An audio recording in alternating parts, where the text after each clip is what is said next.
തൃശൂർ അതിരപ്പള്ളിയിൽ മസ്തകത്തിന് മുറിവേറ്റ നിലയിൽ കണ്ടെത്തിയ കാട്ടാനയുടെ ചികിത്സാ ദൗത്യം താൽക്കാലികമായി അവസാനിപ്പിച്ചു എന്ന വാർത്തയാണ് പുറത്തുവരുന്നത്. ആനയെ കണ്ടെത്തിയാൽ ദൗത്യസംഘം മേഖലയിലേക്ക് എത്തും. നിലവിൽ ആനയെ നിരീക്ഷിക്കുന്നതിനായി പ്രത്യേക സംഘത്തെ നിയോഗിച്ചിരിക്കുകയാണ്. ഡ്രോൺ ഉപയോഗിച്ചുള്ള നിരീക്ഷണമാണ് നിലവിൽ നടത്തുന്നത്. ഇന്ന് മയക്കുവെടി വയ്ക്കാനുള്ള ദൗത്യം നടന്നിരുന്നെങ്കിലും അത് പരാജയപ്പെടുന്നൊരു സാഹചര്യമുണ്ടായി.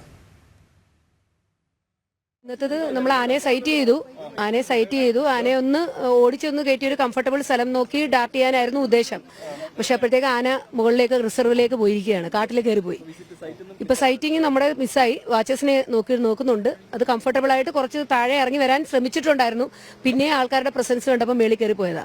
ഫുഡൊക്കെ കഴിച്ചിട്ട് ഇനി വീണ്ടും അപ്പോഴത്തേക്ക് ആന ചിലപ്പോൾ തിരിച്ച് ഇറങ്ങി പുഴയുടെ സൈഡിലേക്ക് വരാൻ സാധ്യതയുണ്ടെന്ന് കണക്ക് കൂട്ടുന്നു. അപ്പോൾ ഇനിയിപ്പം ഫുഡ് കഴിച്ചിട്ട് അവർ സ്റ്റാർട്ട് ചെയ്യും താഴെ. അതെ, പിന്നെ ഇനി 4 മണി വരെ കാണുകയുള്ളൂ. കാരണം പിന്നെ ലൈറ്റിങ്ങിന്റെ ഒക്കെ ഒരു ഇഷ്യൂ ഉള്ള കാരണം നമ്മൾ വൈകുന്നേരത്തിലേക്ക് പോകത്തില്ല.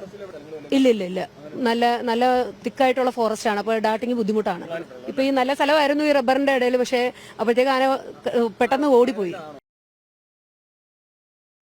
കൂടുതൽ വിവരങ്ങളുമായി ആനന്ദ ചേർന്നുണ്ട്. ആനന്ദ, ഒരുപക്ഷെ നമുക്കറിയാം ഇന്ന് രാവിലെ മുതലാണ് ഈ ഒരു ദൗത്യം ആരംഭിക്കുന്നത്. ദൗത്യം ആരംഭിച്ചത് മുതൽ തന്നെ ചില പ്രതിസന്ധികൾ ഉണ്ടാകുന്നുണ്ട്. അതിന് പിന്നാലെയാണ് ഈ ആന പുഴ മുറിച്ച് കടന്ന് കാട് കയറുന്നൊരു സാഹചര്യമുണ്ടായത്. എന്നിരുന്നാൽ കൂടിയും ആ ഒരു ഘട്ടത്തിൽ വനവകുപ്പ് അധികൃതർ പരമാവധി ശ്രമം നടത്തിയിരുന്നു, മയക്കുവെടി വയ്ക്കാനുള്ള ആ ഒരു ശ്രമം നടത്തിയിരുന്നു. എന്നാൽ അതിൽ പോലും ഒരു കൃത്യമായ രീതിയിലൊരു ഫലം ഉണ്ടായില്ല. ആ ഒരു ശ്രമം പോലും പാളുന്ന ഒരു സാഹചര്യം ആദ്യഘട്ടത്തിൽ ഉണ്ടായി. പിന്നീട് അതേ മേഖലയിൽ തന്നെ ആന തുടരുന്നുണ്ടായിരുന്നു. പിന്നീടും ഈ ഒരു ശ്രമങ്ങൾ നടന്നിരുന്നു. എന്നിരുന്നാൽ കൂടിയും ആന പിന്നീട് കൂടുതൽ സമയങ്ങൾ കഴിയും തോറും കാടിലേക്ക് അല്ലെങ്കിൽ വനത്തിൻ്റെ ഉൾഭാഗത്തേക്ക് കയറുന്ന ഒരു സാഹചര്യമാണ് ഉണ്ടായിരുന്നത്. അതിന് പിന്നാലെയാണ് ഇപ്പോൾ ഈ ഒരു ദൗത്യം, ഇന്നത്തെ ദൗത്യം അവസാനിപ്പിക്കുന്ന ഒരു സാഹചര്യത്തിലേക്ക് എത്തുന്നത്. എന്തു തന്നെയായാലും ഇന്നത്തെ ഈ ഒരു ദൗത്യം അത് പൂർത്തിയാക്കാൻ സാധിച്ചില്ല എന്നുള്ളൊരു കാര്യമാണ് എടുത്തു പറയേണ്ടത്. നമുക്കറിയാം കഴിഞ്ഞ ദിവസം ഒക്കെ തന്നെയും ഈ ഒരു ആനയെ ഗുരുതരമായൊരു പരിക്കേറ്റ നിലയിലാണ് ഈ ഒരു പ്രദേശത്ത് കണ്ടിരുന്നത്. ആ പരിക്ക് എന്താണ്, ഏത് രീതിയിലാണ് ആ പരിക്കുണ്ടായത് എന്നുള്ളൊരു കാര്യം അറിയണമെങ്കിൽ കൃത്യമായി ആനയെ മയക്കുവെടി വെച്ച് പിടികൂടി ചികിത്സിക്കേണ്ടതായിട്ടുണ്ട്. ആ ഒരു ദൗത്യമാണ് ഇന്ന് ആരംഭിച്ചത്. എന്നാൽ ദൗത്യം ആരംഭിച്ചത് മുതൽ തന്നെ ചില പ്രതിസന്ധികളുണ്ടായിരുന്നു. ആനന്ദ ചേർന്നുണ്ട്. ആനന്ദ, ഒരുപക്ഷെ നമുക്കറിയാം നേരത്തെ സൂചിപ്പിച്ചതുപോലെ രാവിലെയുള്ള ആ ഒരു പ്രതിസന്ധികളാണ് ഇന്ന് ഏറെ തടസ്സമായി മാറിയത്. അതിന് പിന്നാലെയാണ് ഇപ്പോൾ ഇന്നത്തെ ഈ ഒരു ദൗത്യം ഉപേക്ഷിക്കേണ്ടതായി വന്നത്. എന്നിരുന്നാൽ കൂടി നിരീക്ഷണം തുടരുമെന്ന് DFO അറിയിച്ചിട്ടുണ്ട്. ആ ഒരു നിരീക്ഷണം എങ്ങനെയായിരിക്കും?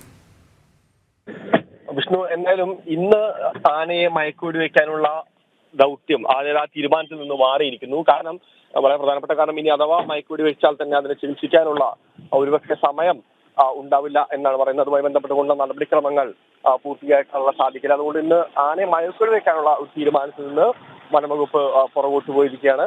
എന്തായാലും പക്ഷേ ആനയെ നിരീക്ഷണം തുടരും എന്നാണ് അറിയിച്ചിട്ടുള്ളത്. അത് ഡ്രോൺ ഉപയോഗിച്ചുകൊണ്ട് നിരീക്ഷണം നടത്താനാണ് ഇപ്പോൾ വനംവകുപ്പ് തീരുമാനിച്ചിരിക്കുന്നത്. ഈ ആന ഓടിക്കരയായിട്ടുള്ള ഈ റിസർവ് ഫോറസ്റ്റിലേക്ക് ഡ്രോൺ പറത്തിക്കൊണ്ട് നിരീക്ഷണം നടത്താനാണ് അവരുടെ തീരുമാനം.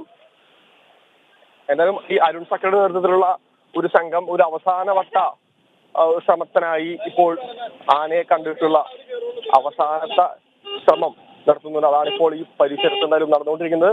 എന്തായാലും ആനയെ രാവിലെ ഏതാണ്ട് 200 മീറ്റർ അരികെ വെച്ചുകൊണ്ട് ഫോറസ്റ്റ് ഉദ്യോഗസ്ഥർക്കും അരുൺ സക്കറുടെ നേതൃത്വത്തിലുള്ള ദൗത്യ സംഘത്തിനും കണ്ടിരുന്നു. പക്ഷേ ഈ പടക്കം പൊട്ടിച്ചോടുകൂടി ആന ഉൾക്കാട്ടിലേക്ക് കയറുകയായിരുന്നു. പിന്നീട് ആനയെ കാണാനോ നിരീക്ഷിക്കാനോ സാധിച്ചിരുന്നില്ല. എന്തായാലും ഡ്രോൺ അടക്കമുള്ള സംവിധാനങ്ങൾ ഉപയോഗിച്ചുകൊണ്ട് ഒരു അവസാനഘട്ട നിരീക്ഷണം ഇന്ന് നടക്കുമെന്നാലും ഇന്ന് മയക്കുവെടി വയ്ക്കൽ ഉണ്ടാവില്ല എന്ന് തന്നെയാണ് അറിയിച്ചിട്ടുള്ളത്. ശരി, ആനന്ദാണ് വിവരങ്ങൾ നൽകിയത്.